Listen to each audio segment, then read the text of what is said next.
It was a gun. Not voting. If we want to build our nation. The problem with the Somalians. Just want to experience something else than a black man. Move on, move Can't be forward. like a horse with blinkers on. Honestly say, I was about to have Corrupt sex and then I pulled crap, up. but it's nice.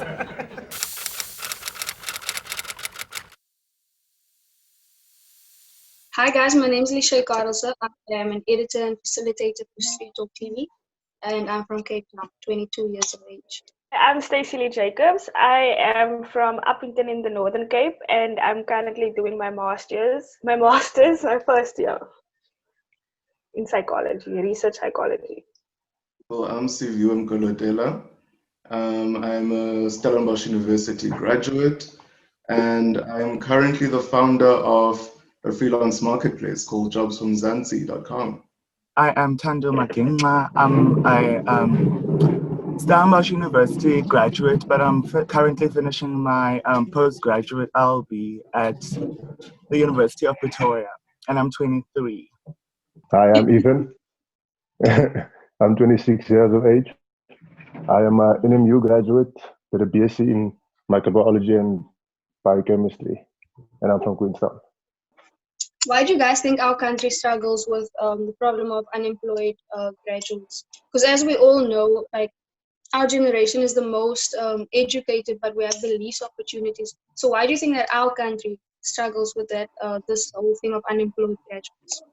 South African parents, and I think society in general, we train our children, to kind of be employees as opposed to be employers. So by the time you go into high school, you're conditioned to, choose subjects, that will ultimately get you into university or college. And the trajectory of that is that you have to land a corporate job, or at least a decent enough job that will secure you an income. And I don't think we encourage our children enough to explore entrepreneurial alternatives. And at the end of the day, we are faced with an economy that just does not have enough jobs. And we have an influx or surplus rather of employees or graduates who are all looking to be employees with not enough jobs to kind of employ them. So I agree totally to what he said. I would just like to add that most of our graduates go overseas, They work in Germany, they work in America. Most of NASA's employees are South Africans. So in essence, I think the reason why we don't have much opportunity for graduates is because the experience level expected is too high, Because like I'm applying for jobs and they're asking for like 10 years of experience. I mean, where do you get that? Well, I fully agree with what they said. And seeing that I'm studying psychology, it's like you have to study and study, but you really can't actually, with undergrad level, you can't really get a job with what I'm studying for, like psychology. So, and going all up, the competition is so tough to get into like clinical psychology or something like that. So that as well, like the competition is tough to get into, to study clinical psychology, for example. Do you think like it would have made a difference before the pandemic, like with unemployment and things like that? Because we all know like how people have been retrenched during like the whole pandemic and people losing their jobs and all of that. Like, do you think with the coronavirus being here, the whole pandemic, has it made a difference, or is things kind of still the same? Like people still looking for jobs, that type of thing? I think it's worse. I would say it's worse because a lot of places have closed down and people have lost their jobs. So I don't think it's better right now. I think it's far worse than it was. I don't know. I'm just going to like to add on to what you're saying. I think it's half and half. I don't think the pandemic has kind of made things worse. I think it's kind of highlighted an issue that has been deeply rooted with South Africa's economy. Like, for instance, a lot of people lost their jobs. Earlier this year, I was one of the people who was retrenched, and for me, I think that just opened up this perspective that there is such a thing called the gig economy. So people, a lot of organizations now have realized during this COVID era that remote working is not only viable, but that it's actually very, very productive. So a lot of them are now looking to adapt their whole business model by shutting down, physical offices and not necessarily hiring full-time employees, but they're looking for freelancers rather. So I think it's kind of, good and a bad thing at the same time. Hmm. Anyone I else? mean, from my side, like obviously there was a period where it got worse for everyone. Everyone started looking for jobs and people started losing jobs and getting retrenched and all of that things. But on the flip side of things, I felt like as much as those things happened, we actually got an opportunity to reboot, restart.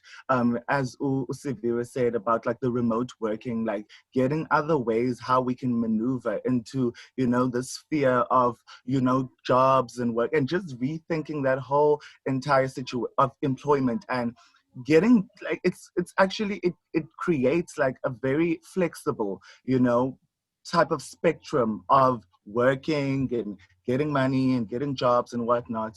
So it for us, I think this is now the time where, yeah, that happened, the pandemic happened, people lost their jobs, whatever. And obviously there were jobs that are not there no more. So we need to fill those jobs, not with the might not be the same jobs, might be different jobs and different opportunities that this is now the part where we as the youth can say, okay, there were jobs there, but now we have an opportunity to create our own situation, to reboot and rework how we want to do things and how we could do things. So it could be a blessing in disguise where we could actually now pick for ourselves and say, okay, I can do this, I can do that, I could do that, and just go for it, basically. I think it's basically the same, man, because like there's good in the bad, there's bad in the good, I know people who lost their jobs, got retrenched and whatever.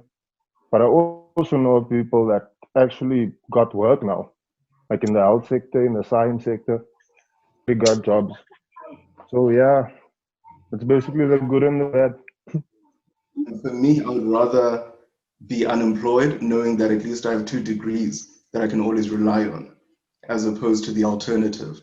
And for me, if education is done properly, it should not just be a matter of we have transcripts that we can, submit to HR, to look for a job.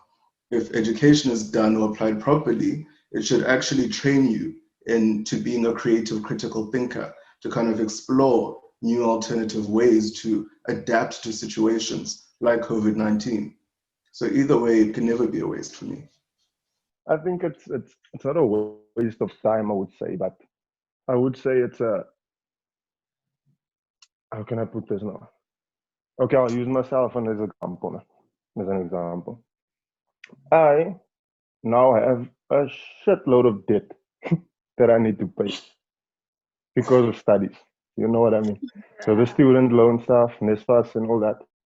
So I think that's the con in this whole thing. Like I'm glad I have a degree. I'm glad I'm qualified to do something. But then at the same time, not getting employment in the field now now yields less, how can I say, less income. So I'm gonna have to do a job where I would have earned like maybe say 30, and now I will earn 5 with this debt I have. You know what I mean? So it's an unfair system, I would say, that we're getting bullied into. But it's not a waste at all. I totally agree what he's saying. I totally agree. Yeah, no. Obviously it feels like a bore, oh my gosh. And it feels like a struggle. But it will equip you one day and no one can take it from you. That's the nice thing.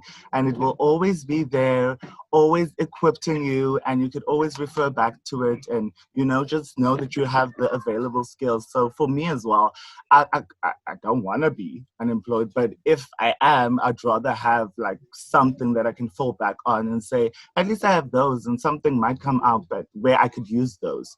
So yeah, that's also my stance basically around that. I don't think it's a waste of time at all. I don't think it could ever be a waste of time. Anything you do towards education, yeah. Well, I totally agree with what they're saying that it's not a waste. It's just sometimes then you get to a point where you question yourself, is this Every degree day, worth sis. it? Yeah.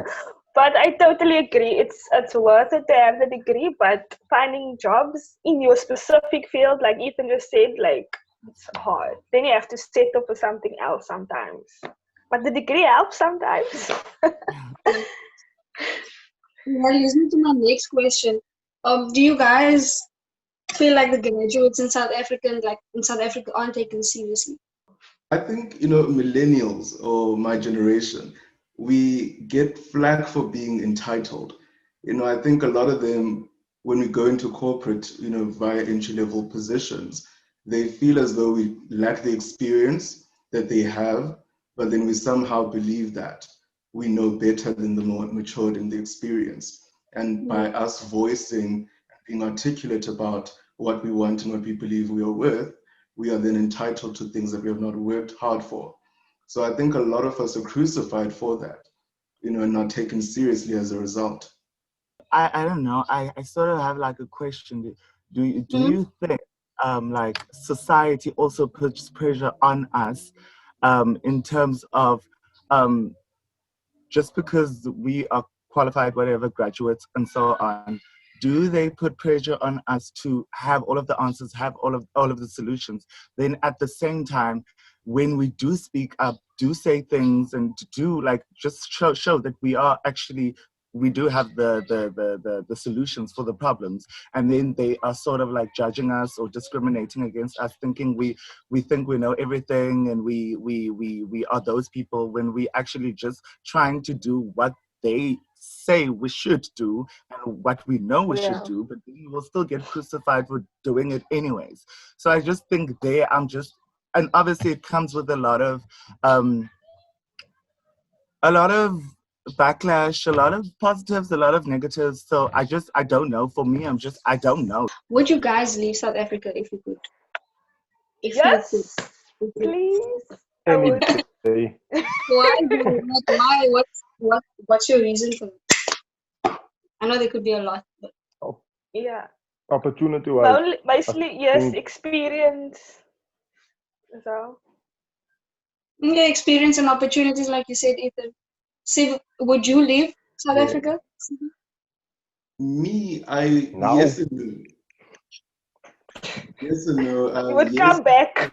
but, I believe it's always good to boost your resume by, Yeah. kind of having at least maybe a year, away from South Africa to kind of come back, and say, I have an understanding of international relations, especially when you're in business and, the world is just so that much smaller with globalization. So I think there's definitely merit in understanding how different countries operate.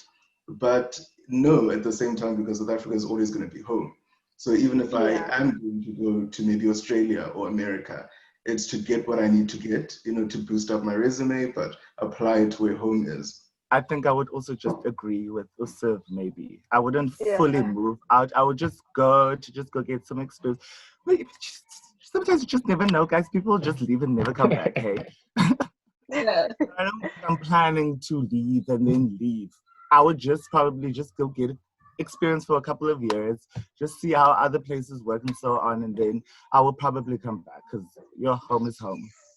My dream is for a better South Africa. My dream is for more opportunities for the youth to come. My dream is for a more united South Africa, where we work collaboratively to solve the many problems that we have, as opposed to working in different silos, to kind of do it ourselves. my dream is to make it. And obviously, after I've made it, to influence and mentor. My dream is to be a judge of the Constitutional Court so that I can make sure the women and the children of South Africa are realized way more than what they are realized right now. That is my ultimate dream.